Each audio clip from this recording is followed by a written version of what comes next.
July 23, napakadaming ulan, napakadaming baha.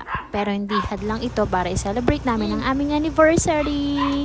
Yes, it's our wedding anniversary. Kaya naman naisipan namin, mamalengke na lang, magluto na lang sa bahay. Since maulan, tsaka mas makakatipid kami. Ayun yung aming ipangkakain sa labas. Ayan, ipang grocery na lang din namin. So dito kami namili sa Save More at naisipan namin magkare-kare. Pero yung first plan sana ay pata, kaya lang wala ng pata. So kare-kare na lang dahil ang daming baka oh. Siyempre pag grocery, si Colette, yan, kung ano-ano nilalagay sa cart na. Nakikisalian. Naisipan pa namin dumaan sa 7-Eleven. Siyempre, anniversary nga, kailangan may ice cream, dessert. And pagka uwi namin, agad na itong pinrepair ni Habib. Pansin nyo, hindi na baka yung binili ko.